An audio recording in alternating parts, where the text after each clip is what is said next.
Hello, and welcome to Convinced Catholicism, a place for all things Catholic. Today, I have a nice, interesting little book here. I have the Little Office of the Blessed Virgin Mary and the Office of the Dead. This is by Angelus Press.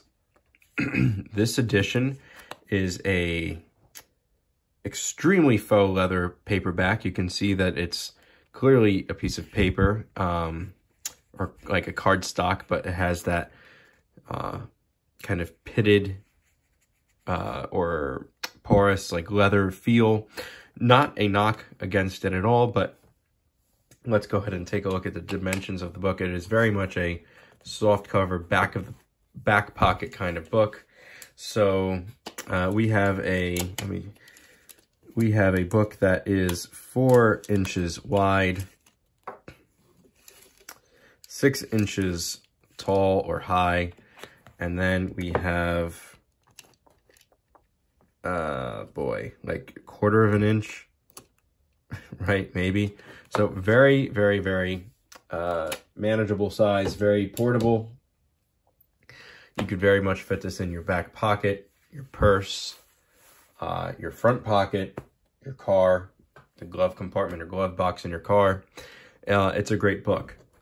And unlike the previous version of the Little Office of the Blessed Mary that I've reviewed before, this is very much the real version or the original version.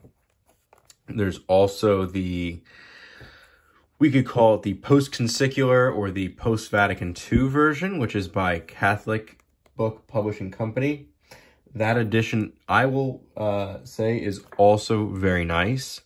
But if you are traditional, if you're interested in a more liturgical style of English and the Latin, this is the book for you.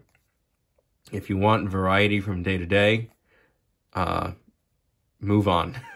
Because this book is, it's the same office every single day. But if you're trying to get into a routine that you are praying the Psalms and you are praying something that's more elevated, and maybe you want to complement something that you're already doing, this is a great option. So we'll take a look at the book right now. All right, so Officium Parvum Beate Maria Virginis, the Little Office of the Blessed Virgin Mary, and the Hours of the Dead. Like I said, Angelus Press, which I find, you know, besides their missal and this, they also sell other books as well. Very straightforward stuff. Matins, Lauds, Prime, Terce, Sext, None, Vespers, and Compline.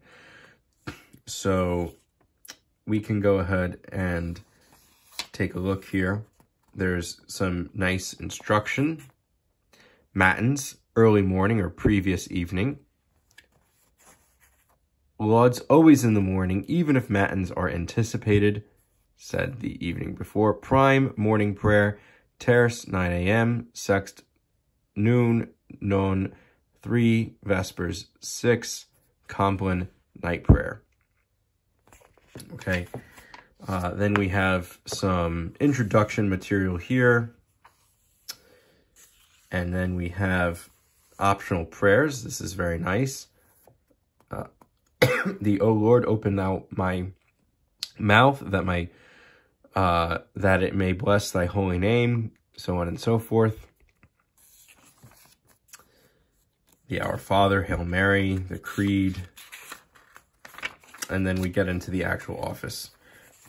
So, as you can see here, the left-hand side will be the English, the right-hand side would be the Latin, and that is true pretty much throughout the entire book, as you can see, right? But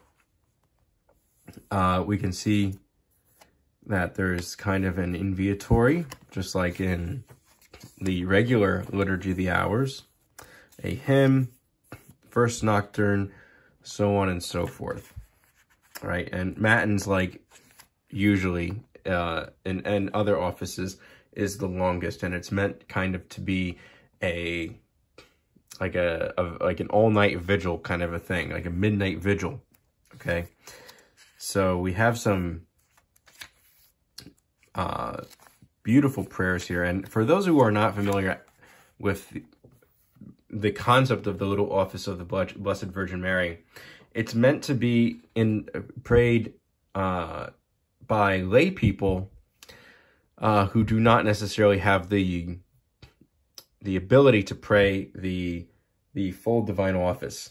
And it's also designed for those who are dedicated to the Blessed Virgin Mary, especially on Saturdays, to pray this, especially in addition to the office, or as well as in addition to the rosary.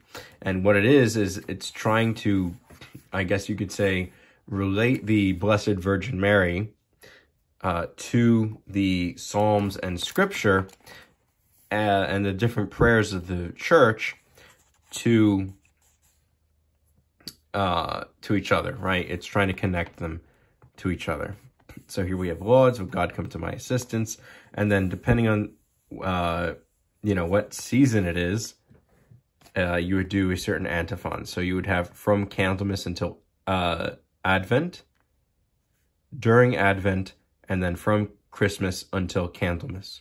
So it being January 31st, we are just at the very end of from Christmas until Candlemas, which Candlemas is February 2nd. Notice that the antiphons are kind of lined up with Marian-related things. You're not really going to see a Lenten thing per se. And then you get the Psalms, Psalm 92. Then you get, different things here. Lauds Prime, which notice that it said morning prayer. I would imagine that this would be done kind of daily by those who are committed to praying this. Now, I don't really know if anyone's bound per se to pray this. I don't really think so. But people, if they wanted to make this their devotion, I would imagine that if they couldn't pray the entirety of this, they would focus on Prime, Vespers, and then Compline, or maybe even just Prime and Compline. So you'll see here that the hymns and all the different little antiphons are related to the Virgin Mary and so on, right? And so we see just some very, very nice content. Terce, Sext, and None are going to be the gradual psalms, just as they are in a typical office book. Vespers. Okay. We also see Compline. Now let's take a look at Compline. You'll notice that Compline is going to be different than that of Compline in the usual sense, where Psalms 90 and 4 and so on are going to be prayed. Notice that it's 128, 129, 130, and then the chapters are going to be different as well.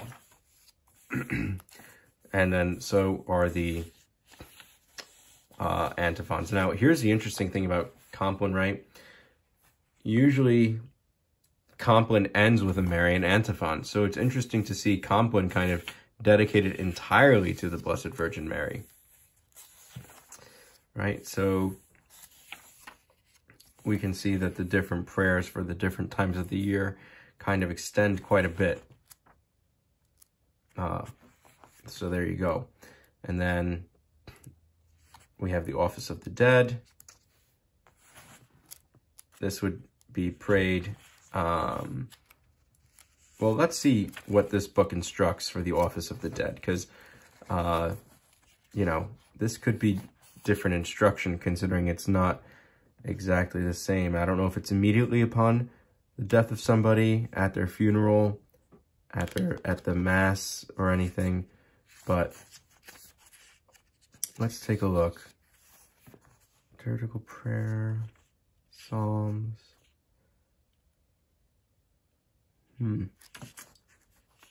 Office of the Dead. If I'm missing it, and if someone actually knows the answer, I'd love to find out, but I would imagine that since this is a devotional and people wouldn't necessarily be bound to praying this office, people would be praying the office of the dead upon hearing the news of someone's death or the same day as their funeral.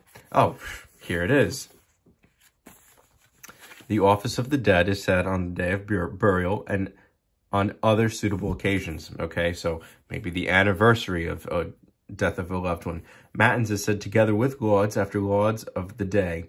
Vespers is said after vespers of the day. At the end of every psalm is always said, Requiem aeternam, dona eis Domine et lux perpetua luceat eis, even if the office is recited for only one person.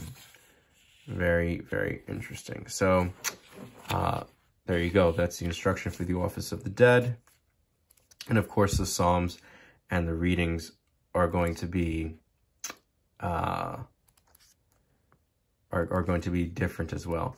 And then we have here at the end of the book, we see different indulgences and different things like that. So, division of the office, right? So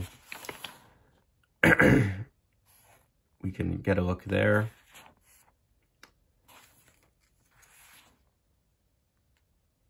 There we go. Rubrics, so on and so forth. So again, if you don't mind praying the exact same thing every day, you just want to get a concept for what the Psalms are like.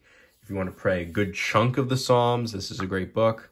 If you're praying, say, the Rosary or doing some meditations and you wanted to add some more, this is a great book. If you want to change up from the Liturgy of the Hours, you feel like it's too overwhelming, great book. But if you like some variety during the day or throughout the week, maybe just take a look at this if you're interested in doing this on Saturdays, or if you want to do it in addition to something else, right? But be sure to like, comment, subscribe. Thank you very much, and God bless.